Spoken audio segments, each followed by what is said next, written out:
നമസ്കാരം. പശ്ചിമ ബംഗാളിൽ നിന്ന് പുറത്തു വരുന്ന കാര്യങ്ങൾ അത്ര ശുഭകരമല്ല. നേരത്തെ പശുവിന്റെ പേരിൽ, പശു ഇറച്ചിന്റെ പേരിൽ മുസ്ലിം വിഭാഗത്തെ ആരെങ്കിലും തല്ലിക്കൊന്നിരുന്നെങ്കിൽ ഇന്ന് നേരെ തിരിച്ചാണ്. പശുവിനെ സംരക്ഷിക്കുന്ന കാരണത്താൽ എങ്ങനെ മുസൽമാനെ കൊല്ലാൻ പറ്റും എന്ന് പോലും ചിന്തിക്കാൻ കഴിയാത്ത, എന്നാൽ ചിന്തിക്കാതിരിക്കാൻ പറ്റാത്ത രണ്ടവസ്ഥയിൽ കഴിച്ചിട്ട് ഇറക്കാനും വയ്യ, മതിരിച്ചിട്ട് തുപ്പാനും വയ്യ എന്നൊരു അവസ്ഥയിലാണ്. മുമ്പത്തെ അവസ്ഥ എന്ന് പറഞ്ഞാൽ ഗോരക്ഷയുടെ പേരിൽ കാളകളെ അല്ലെങ്കിൽ പശുക്കളെ അല്ലെങ്കിൽ മറ്റു മൃഗങ്ങളെ അതിനെ കശാപ്പിന് കൊണ്ടുപോകുമ്പോൾ തടഞ്ഞു നിർത്തി ആ കൊണ്ടുപോകുന്നവരെ തല്ലിക്കൊല്ലുന്നത് ഒരു കലാപരിപാടിയായാണ് കണ്ടിരുന്നത്. അങ്ങനെ കൊല്ലുന്നവരെ സംരക്ഷിക്കാനും നിയമ സംവിധാനങ്ങൾ ഉപയോഗിച്ച് അന്നത്തെ ഭരണാധികാരികൾ കേളി നടത്തിയിട്ടുള്ളത് നമുക്ക് എല്ലാവർക്കും അറിയാം. അതുകൊണ്ടാണ് അഖിലാഖിന്റെ കൊലയ്ക്ക് കാരണം പശു ഇറച്ചിയാണോ അല്ലയോ എന്ന് പരിശോധിക്കുന്നത്. അഖിലാഖിനെ കൊന്നതല്ല അവിടുത്തെ വിഷയം. അഖിലാഖിന്റെ അലമാരയിൽ നിന്ന് പിടിച്ച ആ ഇറച്ചി പശു ഇറച്ചിയാണോ അതോ മറ്റെന്തെങ്കിലും ഇറച്ചിയാണോ എന്ന് പരിശോധിക്കണം. അതാണ് അതിന്റെ കാര്യം. അത് ഇനി ഒരു പക്ഷേ പശു ഇറച്ചി ആണെന്നുണ്ടെങ്കിൽ അഖിലാഖിനെ കൊന്നത് നിയമപരമാകുമായിരിക്കും. അങ്ങനെയാണെങ്കിൽ പശു ഇറച്ചി കൊണ്ടുപോകുന്ന മുഴുവൻ ആൾക്കാരെയും അല്ലെങ്കിൽ പശുവിനെ കൊല്ലുന്ന മുഴുവൻ ആൾക്കാരെയും നിയമമൊന്നും നോക്കണ്ട, അങ്ങ് കൊന്നുകളയാമെന്ന് നിയമം മുഖേന പഠിപ്പിക്കുന്നത് പോലെയാണ് ജനങ്ങൾക്ക് ഫീൽ ചെയ്യുന്നത്. അതാണ് ഇവിടുത്തെ വലിയ പ്രശ്നം. എന്നാൽ അതിനേക്കാൾ രസം ഇത്തരത്തിൽ ഇവർക്ക് കന്നുകാലികളെ കൊടുത്തുവിടുന്നത് ആരാ? ആരും അത് വാങ്ങുന്നത് ഈ സംരക്ഷകരിൽ നിന്ന് തന്നെയാണ്. അവർക്കത് വിൽക്കാതെ നിവൃത്തിയില്ല. അതാണ് ഇപ്പൊ കുടുങ്ങിയിരിക്കുന്നത്. കാരണം ബംഗാളിലെ ഇപ്പോഴത്തെ ഒരു അവസ്ഥ എന്ന് പറഞ്ഞാല് പശുക്കടത്ത് ആരോപിച്ചിട്ട് മുസ്ലിം ജനവിഭാഗങ്ങൾക്ക് നേരെയുള്ള അക്രമങ്ങളും തല്ലുകൊല്ലുകളും പതിവാകുന്ന പശ്ചാത്തലത്തില് എത്രയെന്നും പറഞ്ഞാണ് ഇങ്ങനെ കാത്തുകുത്തിയിരിക്കുന്നത്, ക്ഷമിച്ചു കുത്തിയിരിക്കുന്നത്. തിരിച്ചാക്രമിക്കാൻ പറ്റില്ലല്ലോ. തിരിച്ചെന്തെങ്കിലും പറഞ്ഞു പോയി കഴിഞ്ഞാൽ തീവ്രവാദിയാവും. കണ്ടില്ലേ, അവരുടെ സ്വഭാവം ഇതാണ്, അതുകൊണ്ടാണ് ഞങ്ങൾ അങ്ങനെ ചെയ്തിരുന്നത് എന്ന് പറയും. നേരത്തെ ചെയ്തിരുന്ന കൊലകളെയും അക്രമങ്ങളെയും ഒക്കെ ന്യായീകരിക്കാൻ നോക്കും. കാരണം ഇവിടെ മുസ്ലിം ചെയ്താലാണ് പ്രശ്നം, പ്രതികരിച്ചാലാണ് പ്രശ്നം, പ്രതിരോധിച്ചാലാണ് പ്രശ്നം. അതുകൊണ്ട് തന്നെ അവർക്ക് ഒച്ചത്തിൽ ഒന്ന് പ്രതികരിക്കാൻ പോലും പറ്റാത്ത സാഹചര്യത്തിൽ അവർക്ക് ചെയ്യാൻ കഴിയുന്നത് ഈ പറയുന്ന മാടുകൾ, ആടുമാടുകൾ, അതല്ലെങ്കിൽ അവിടുത്തെ മറ്റു കന്നുകാലികൾ, ഇതിനൊന്നും വാങ്ങണ്ടെന്ന് വെച്ചാൽ പോരെ. ഇതാരാ ഇത് വാങ്ങേണ്ടത്? അവിടുത്തെ മുസ്ലിം സമൂഹം. ഇപ്പോ ബലിപ്പെരുന്നാളാണ്. ബലിപ്പെരുന്നാളിന് പോത്തിനെയും അതുപോലെ കാളകളെയും ഒക്കെ ഇറക്കാറുണ്ട്. ഇവിടെ നമുക്ക് കേരളത്തിൽ നമുക്കറിയാം, കുട്ടനിറച്ചി എന്ന് പറഞ്ഞാൽ എല്ലാവർക്കും ഭയങ്കര താല്പര്യം. ആട്ടിറച്ചി ഇല്ല കുട്ടനിറച്ചി, ഇത് രണ്ടും അല്ലാന്നുണ്ടെങ്കിൽ മുഖം ചുളിയുന്ന ആൾക്കാരാണ് നമ്മുടെ ഉള്ളത്. അത് ജാതി മതമൊന്നും ഇല്ല അതിനകത്ത്. ഈ കാർഷിക വൃത്തിക്കും പാലിനും ഒന്നും പറ്റാത്ത ഈ മൃഗങ്ങളെ എന്ത് ചെയ്യും? അവരെ തല്ലിക്കൊല്ലാൻ പറ്റൂ? നോക്കൂ, ഉത്തരേന്ത്യയിലേക്ക് പോയി കഴിഞ്ഞാൽ ഹൈവേയിൽ ഇറങ്ങി നടക്കണത് ഏതാണ്ട് 80 ലക്ഷം കന്നുകാലികൾ ഹൈവേയിലുണ്ടെന്നാണ് കണക്ക് പറയുന്നത്. കാര്യം നോക്കണ്ടേ, 500 രൂപയെങ്കിലും വേണം ഒരു പശുവിനായാലും ഒരു കാളയായാലും ഒരു ദിവസം നോക്കാൻ വേണ്ടിയിട്ട്. അത് ഉഴുവാനും പറ്റില്ല, കറവയ്ക്കാൻ പറ്റില്ല, ഒന്നിനും പറ്റില്ല. പിന്നെ തിന്നാൻ കൊടുക്കണ്ടേ? അവിടുത്തെ സാധാരണക്കാരായ പട്ടിണിപ്പാവങ്ങൾക്ക് അത് കഴിയോ? പിന്നെ ആകെ കഴിയുന്നത് ഇത് അറുത്ത് കഴിക്കുന്ന ആൾക്കാരുണ്ട്, ഭക്ഷിക്കുന്ന ആൾക്കാരുണ്ട്, അവർക്ക് വിൽക്കുക. അവർക്ക് വിറ്റിട്ട് നല്ല പണം കിട്ടും. ആ പണം വാങ്ങി അവർക്ക് പുതിയ കന്നുകാലികളെ, കുട്ടികളെ വാങ്ങുക, വളർത്തുക, പാൽ വയ്ക്കുക, അതുപോലെ ബാക്കിയുള്ള കാർഷിക വൃത്തിക്കും മറ്റു കാര്യങ്ങൾക്ക് ഉഴവനും അത് ഇതിനൊക്കെ എടുക്കുക. ഇതൊരു നമ്മുടെ കുട്ടിക്കാലത്ത് പഠിച്ച ആഹാര ശൃംഖല പോലെ ഒരു കേസല്ലേ? അതങ്ങനെ തന്നെ പോണ്ടേ? ആ സ്ഥാനത്താണ് വലിയ വലിയ പ്രശ്നങ്ങൾ, സമൂഹത്തിൽ കലഹങ്ങൾ ഉണ്ടാക്കി വോട്ടുണ്ടാക്കാൻ വേണ്ടിയിട്ട് രണ്ടു കൂട്ടരെ തമ്മിൽ തല്ലിക്കുന്ന ഈ പറാട്ട് നാടകത്തിൽപ്പെട്ട് ഒരു കൂട്ടർ തകർന്ന് തരിപ്പണമാകാൻ പോകുന്നത്. ഇവിടെ മുസ്ലിം വിഭാഗം തല്ലിനും കൊല്ലിനൊന്നും പോയില്ല. പകരം ഈ കന്നുകാലികളെ വാങ്ങണ്ട എന്നിങ്ങോട്ട് തീരുമാനിച്ചു. കാരണം അവർ ജീവന് പേടിയില്ലേ? ഈ കന്നുകാലികളെ വിൽക്കേണ്ടത് അവരുടെ ആവശ്യമാണ്. ഇപ്പോ ഞാൻ ഇന്നലെ ഒരു വീഡിയോയിൽ പറഞ്ഞിരുന്നു, ഇത് കാരണം കുടുങ്ങി നിൽക്കുന്ന ഒരുപാട് 5 ലക്ഷം ലോൺ എടുത്തിട്ട് കന്നുകാലിയെ വളർത്തി, കാളെ വളർത്തിയേക്കണം. ഈ പെരുന്നാളിന് വിൽക്കാമെന്ന് കരുതിയിട്ട് വളർത്തിയതാ. ഇപ്പൊ വന്ന് ഈ നിയമം അങ്ങോട്ട് ഈ രീതിയിൽ വളച്ചൊടിച്ച് വന്നപ്പോ സ്വാഭാവികമായിട്ടും അത് അവിടെ കിടന്നു. അവരിനി ആത്മഹത്യ ചെയ്യേണ്ട അവസ്ഥ എന്നാണ് പറയുന്നത്. ഇപ്പോ ഈ സമീപകാലത്ത് ബംഗാളിൽ നിന്നുള്ള ഒരു വീഡിയോ നമുക്കറിയാം സമൂഹ മാധ്യമങ്ങളിൽ വലിയ രീതിയിൽ പ്രചരിച്ചിരുന്നത്. മുസ്ലിം യുവാക്കള് ഹിന്ദു കന്നുകാലി കച്ചവടക്കാരെ തടഞ്ഞു നിർത്തിയിട്ട് പശുക്കളുമായി തിരികെ പോകാൻ ആവശ്യപ്പെടാണ്. നിങ്ങൾ എന്തിനാണ് നിങ്ങളുടെ അമ്മയെ വിൽക്കാൻ ശ്രമിക്കുന്നത്? അതിനെ വീട്ടിൽ കൊണ്ടുപോയി നിങ്ങൾക്ക് സേവിച്ചൂടെ? സേവിക്കാന്ന് പറഞ്ഞാൽ തിന്നുന്ന കാര്യമല്ല, അതിനെ സംരക്ഷിച്ച് നിർത്തിക്കൂടെ? അതിനെ ആരാധിച്ചൂടെ? പശുക്കളെ വിറ്റാൽ നിങ്ങൾക്ക് പണം കിട്ടുമായിരിക്കും. പക്ഷെ ഞങ്ങൾ നിങ്ങളുടെ പശുവിനെ വാങ്ങി എന്തെങ്കിലും ചെയ്താൽ, ഇനി വളർത്താൻ തന്നെ കൊണ്ടുപോയി കഴിഞ്ഞാൽ ഞങ്ങളെ തല്ലിക്കൊല്ലും, അല്ലെങ്കിൽ ഞങ്ങൾ ജയിലിലാക്കും. എന്തിനു വേണ്ടിയാണ് നിങ്ങൾ തകർക്കാൻ വേണ്ടി ഞങ്ങൾക്ക് ഇത് തരാൻ ശ്രമിക്കുന്നത്? ഞങ്ങൾക്ക് വേണ്ട, ഞങ്ങൾക്ക് നിങ്ങളുടെ കന്നുകാലികളെ വേണ്ട. നിങ്ങൾ എന്താ വെച്ചാൽ നിങ്ങൾ ചെയ്തോ, ഞങ്ങളെ മുന്നിലേക്ക് നിങ്ങൾ കൊണ്ടുവരണ്ട, ഞങ്ങൾ വാങ്ങില്ല എന്നങ്ങ് തീരുമാനിക്കുകയാണ്. അതായത് പശ്ചിമ ബംഗാളിലെ മുഴുവൻ മുസ്ലിം ജനങ്ങളും അങ്ങ് തീരുമാനിക്കുകയാണ്.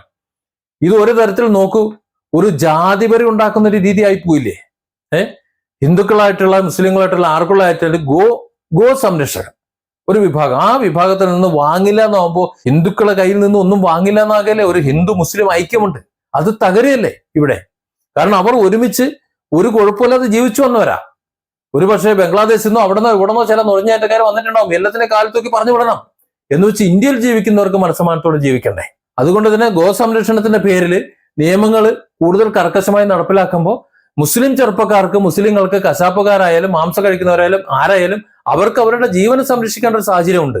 അതുകൊണ്ടാണ് നിരവധി മുസ്ലിം പണ്ഡിതന്മാര് പരസ്യമായിട്ട് ആ മുസ്ലിം ചെറുപ്പക്കാരോട് കശാപ്പിനായി പശുക്കൾക്ക് പകരം നിങ്ങൾ ആടുകളെയോ എരുമകളെയോ ഉപയോഗിച്ചോ നിങ്ങൾ ഒരു കാരണവശാലും ഇവരിൽ നിന്ന് പശുവിനെയോ കാളയോ വാങ്ങരുതെന്ന് പറയുന്നത്. കാരണം കാളയെ വാങ്ങിയാലും പശു വാങ്ങിക്കഴിഞ്ഞാലും പണിയാ.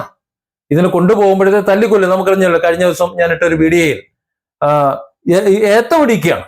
ഇത് കൊടുത്തതാരാ? കൊടുത്തത് ഈ ഗോ സംരക്ഷകർ തന്നെ. അത് വാങ്ങിക്കൊണ്ട് പോകുമ്പോൾ മറുഭാഗത്ത് തടയുന്നതാരാ?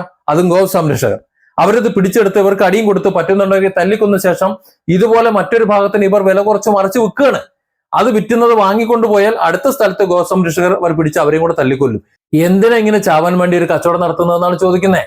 ഈ കഴിഞ്ഞ മെയ് 13 ബംഗാളിൽ അധികാരത്തിൽ ഏറിയിട്ടുള്ള BJP സർക്കാർ 1950 പശ്ചിമ ബംഗാളിലെ മൃഗകശാപ്പ് നിയന്ത്രണ നിയമം കർശനമാക്കി നടപ്പിലാക്കുമെന്ന് പ്രഖ്യാപിച്ചതാണ് ഈ വലിയ കുഴപ്പങ്ങൾക്ക് ഇതെല്ലാത്തിനും കാരണം. ഇതനുസരിച്ചിട്ട് 14 വയസ്സിന് മുകളിൽ പ്രായമുള്ള പശുക്കളായാലും കാളായാലും മറ്റെന്തായാലും അതല്ല എന്നുണ്ടെങ്കിൽ പണിയെടുക്കാൻ ശേഷിയില്ല എന്നുള്ള ഔദ്യോഗിക സർട്ടിഫിക്കറ്റ് വേണം അത്രേ. അല്ല, ഒരു സംശയം, 14 വയസ്സുള്ള ഇതിനെ കശാപ്പ് ചെയ്താതെന്ന് പറഞ്ഞാൽ 14 വയസ്സ് മുമ്പ് ഇതിന് ബർത്ത് സർട്ടിഫിക്കറ്റ് കൊടുത്തിട്ടുണ്ടാവുമല്ലോ. അപ്പൊ എന്ത് ചെയ്യും? അപ്പൊ ബർത്ത് സർട്ടിഫിക്കറ്റ് ഉള്ള മൃഗങ്ങളെ മാത്രമേ കശാപ്പ് ചെയ്യാൻ അനുവാദമുള്ളൂ എന്നാണ്. അതും സർക്കാർ അംഗീകൃത കശാപ്പ് ശാലകളിൽ വെച്ച് മാത്രമായിരിക്കണമെന്ന്. കേരളത്തിലും ഈ നിയമം ബാധകമുണ്ട്.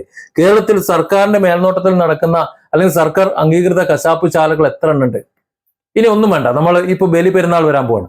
ഈ ബലിപെരുന്നാളിന് അറവ് നടത്തുന്നത് അത് മിക്കവാറും പള്ളിപ്പറമ്പില് അതിനുള്ള എല്ലാ വൃത്തിയായ സൗകര്യങ്ങളെല്ലാം പായും എല്ലാം വിരിച്ചതിന് ശേഷം അവിടെ അറുത്ത് അതിന്റെ തോലെല്ലാം വേർപെടുത്തി വളരെ വൃത്തിയോടെ തന്നെ എല്ലാം ആ പായയിൽ തന്നെ എല്ലാം മാംസവും എല്ലാം വെട്ടിയരിഞ്ഞ് മണിക്കൂറുകൾക്ക് തന്നെ അതെല്ലാം വീടുകളിൽ എത്തും. അതിനുശേഷം അവിടെ എല്ലാം വൃത്തിയാക്കി ആ തോല് കച്ചവടക്കാരൻ ശാല കൊണ്ടുപോവുകയും ചെയ്യും. അവിടെ ഒരു അറവ് നടന്നു എന്നുള്ള ഒരു തോന്നലോടെ ഉണ്ടാവില്ല. അതുപോലെ വൃത്തിയാക്കിയാണ് അത് പോണത്.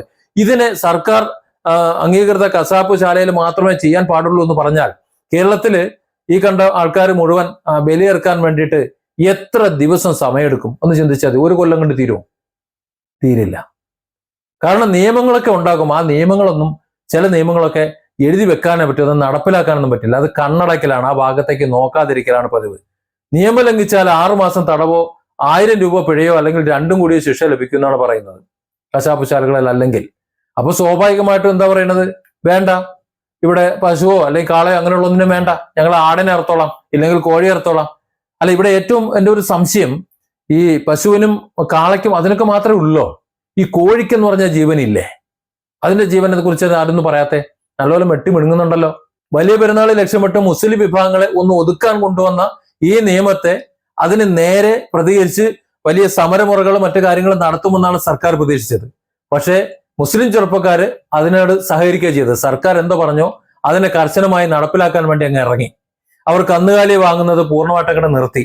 ഇപ്പോൾ തിരിച്ചടി നേരിട്ടിരിക്കുന്നത് പരമ്പരാഗതമായിട്ട് കന്നുകാലി വളർത്തൽ ഉപജീവനമാക്കിയിട്ടുള്ള ഹിന്ദു കർഷകർക്കാണ്. ഘോഷ് സമൂഹമാണ്. ഈ ഘോഷ് സമൂഹമാണ് BJPക്ക് അവിടെ അടിത്തറ ഉണ്ടാക്കി കൊടുത്തത്. BJPക്ക് ഏറ്റവും ഒരു വോട്ട് ബാങ്ക് രാഷ്ട്രീയത്തിൽ അവർക്ക് നിർണായകമായ ഒരു പങ്കുള്ളവരവര്. BJPക്ക് അങ്ങോട്ട് കടന്നു കയറാൻ സാധ്യത ഇല്ലാത്തൊരു സമയത്ത് ഈ ഘോഷ് സമൂഹമാണ് അവർക്കൊരു അഡ്രസ് ഉണ്ടാക്കി കൊടുത്തതും അവിടെ മത്സരിക്കാനുള്ള ഒരു അവസരം ഉണ്ടാക്കി കൊടുത്തതും. അതേ സമൂഹം തന്നെയാണ് ഇന്ന് ഏറ്റവും കൂടുതൽ സാമ്പത്തിക പ്രതിസന്ധിയും അതുപോലെ ജീവിതം ആത്മഹത്യയുടെ വക്കിലും ഒക്കെ നിൽക്കുന്നത്. ബംഗാളിൽ ബീഫ് കഴിക്കുന്നതും അത് വിൽക്കുന്നതും ഭൂരിഭാഗം മുസ്ലിങ്ങളാണ് എന്നുണ്ടെങ്കിലും കന്നുകാലികളെ വളർത്തുന്നതിലും വിൽക്കുന്നതിലും ഭൂരിഭാഗം ഹിന്ദുക്കളാണ്. അതായത് ഹിന്ദുക്കൾ വളർത്തി വലുതാക്കി അവർക്ക് ആവശ്യമില്ലാതെ സംരക്ഷിക്കാൻ കഴിയാത്ത സാഹചര്യം വരുമ്പോൾ അല്ലെങ്കിൽ ഉപയോഗം ഇല്ലാത്ത സാഹചര്യം വരുമ്പോൾ മുസ്ലിങ്ങൾക്ക് വിൽക്കുന്നു, അവരത് അറുത്ത് ഭക്ഷിക്കുന്നു. ഇതാണ് ഒരു രീതി. നമ്മൾ പണ്ട് ആഹാര ശൃംഖലയുടെ കാര്യം പറയുന്നത് പോലെ ഇങ്ങനെ കന്നുകാലികളെ വളർത്തി ജീവിക്കുന്നത് പ്രത്യേകിച്ച് ബംഗാളിലെ പരമ്പരാഗത വിഭാഗമായിട്ടുള്ള ഘോഷ സമൂഹമാണ്. ചരിത്രപരമായിട്ട് RSS BJP അനുഭാവികളാണ് അവര്. BJPക്ക് ഒരൊറ്റ MLA പോലും ഇല്ലാതിരുന്ന കാലത്തും ഇവർക്കിടയിൽ ഈ ഘോഷിന്റെ ഇടയിൽ ഏറ്റവും അധികം സ്വാധീനമുണ്ടായിരുന്നു. RSSന് വലിയ സ്വാധീനമുണ്ടായിരുന്നു. എന്നാൽ ഈ നിയമം മൂലം ഏറ്റവും അധികം ദുരന്തം അനുഭവിക്കുന്നത് ഇപ്പോ ഇതേ വിഭാഗമാണ്. സാധാരണയായിട്ട് വലിയ പെരുന്നാളുമായി ബന്ധപ്പെട്ടിട്ട് കന്നുകാലി ചന്തകൾ സജീവമാകുന്നുണ്ടെങ്കിലും ഇത്തവണ മുസ്ലിങ്ങൾ പശുക്കളെയും കാളകളെയും വാങ്ങാൻ ഭയപ്പെടുന്നു. അതുകൊണ്ട് ചന്തകൾ ഭൂരിഭാഗവും ഒഴിഞ്ഞു കിടക്കാണ്. ആരെങ്കിലും ഇനി ഒരുപക്ഷെ വിൽക്കാൻ കൊണ്ടുവന്നാലും അത് വാങ്ങണില്ല. ഈ മുസ്ലിങ്ങൾ ആടിനെയും പോത്തിനെയും എരുമയൊക്കെ വിൽക്കുന്ന വാങ്ങുന്ന മാർക്കറ്റിലേക്ക് ഇവർ കാളകളെയും പശുവിനെയും കൊണ്ട് ചെല്ലുകയാണ്. പക്ഷെ അതാരും വാങ്ങുന്നില്ല. നിങ്ങൾ എന്തിനാ അങ്ങോട്ട് കൊണ്ടുവന്നത്? നിങ്ങളുടെ മാതാവല്ലേ, നിങ്ങളെ സംരക്ഷിച്ചൂടെ? ഞങ്ങളെ എന്തിനാണ് കൊലയ്ക്ക് കൊടുക്കുന്നത് ചോദിച്ചിട്ട് ഞങ്ങൾക്ക് വേണ്ടാന്ന് പറയാം. അവർ നിന്ന് കരയാണത്. എങ്ങനെയെങ്കിലും ഒന്ന് വിറ്റ് കിട്ടണ്ടേ? അവരുടെ കണ്ണീര് കണ്ടുകൊണ്ട് മനസ്സലിഞ്ഞുകൊണ്ട് എവനെങ്കിലും ഒരാളിത് വാങ്ങിക്കഴിഞ്ഞാൽ അവന്റെ കുടുംബാനാഥമായി പോകില്ലേ? അവരെ തല്ലിക്കൊല്ലൂലേ? മുമ്പ് 100 കണക്കിന് കന്നുകാലികൾ വിറ്റുപോയിരുന്ന ഇടങ്ങളിൽ ഇപ്പോൾ കച്ചവടം പൂർണ്ണമായും നിലച്ചേക്കാണ്. കർഷകരുടെ അമിത ബാധ്യതയുണ്ട്. സാധാരണ പശുക്കള് 7 അല്ലെങ്കിൽ 8 വയസ്സ് കഴിയുമ്പോൾ പാൽ നൽകുന്നത് നിർത്തും. പിന്നീട് ഒരു ബാധ്യതയാണ്. അതിനുശേഷം അവയെ ഇറച്ചിക്കായിട്ട് വിൽക്കുകയാണ് പതിവ്. എന്നാൽ ഇപ്പോഴത്തെ നിയമം അനുസരിച്ചിട്ട് 14 വയസ്സുണ്ടെന്ന് സർട്ടിഫിക്കറ്റ് കൊടുക്കണം അത്രേ. ഇനി 14 വയസ്സെന്നുള്ള സർട്ടിഫിക്കറ്റ് കൊടുത്താൽ തന്നെ ഇത് വായിക്കാൻ അറിയാത്ത ആൾക്കാരുടെ ഇടയിലേക്കാണ് ഇവർക്ക് പശുവിനെയും കാളകളെയും കൊണ്ടുപോകേണ്ടത്. അതുകൊണ്ട് തന്നെ ആരും വാങ്ങണില്ല. വലിയ സാമ്പത്തിക ബാധ്യതയാണ് കർഷകർക്കുണ്ടാകുന്നത്. ലോൺ എടുത്താണ് പലരും പശുക്കളെയും കാളകളെയും വളർത്തിയിട്ടുള്ളത്. അതും ഈ കാളകളെ വളർത്തിയിട്ടുള്ളവർ ഈ പെരുന്നാളിന് വിൽക്കാമെന്നുള്ള ഒരു ധാരണയിൽ വളർത്തിക്കൊണ്ടുവന്നതാണ്. അതുപോലും ഇപ്പോൾ ഗോവിന്ദായി നിൽക്കുകയാണ്. ഏതായാലും 6-7 വർഷത്തോളം നിലനിർത്തേണ്ടി വരുന്നത് ഓരോ കർഷകനും 15 മുതൽ 16 ലക്ഷം രൂപയുടെ അമിത ബാധ്യത ഉണ്ടാകുന്നു. എന്നാലേ 14 വയസ്സാകുള്ളൂ. പലരും ബാങ്ക് ലോൺ എടുത്തിട്ടാണ് കന്നുകാലി വളർത്തുന്നത്. ഏറ്റവും കൂടുതൽ ബിസിനസ് നടക്കേണ്ട പെരുന്നാൾ സമയത്ത് കച്ചവടം നടക്കാത്തതിനാൽ ഇപ്പോ ഈ കന്നുകാലി കർഷകർ ഏറ്റവും വലിയ കടബാധ്യതയിലേക്ക് കൂപ്പുകുത്താണ്. ഇനിയിപ്പോ അവരുടെ വസ്തുവകൾ, സ്ഥാപക ജംഗമ വസ്തുക്കളൊക്കെ ജപ്തി ചെയ്യാൻ ബാങ്കുകൾ എത്തിക്കോളും. ഇനി അതല്ലെങ്കിൽ വല്ല ചെട്ടിയാർമാരോ ഇനി അതല്ലെങ്കിൽ വല്ല ബ്ലേഡ് കമ്പനിക്കാരിൽ നിന്നൊക്കെ പൈസ വാങ്ങിയിട്ടുണ്ടെങ്കിൽ അങ്ങനെയുള്ളവരൊക്കെ ഉണ്ടാവുമല്ലോ, അവരൊക്കെ വന്ന് കുത്തിനു പിടിച്ച് ഇവരുടെ ജീവൻ എടുത്തോളും.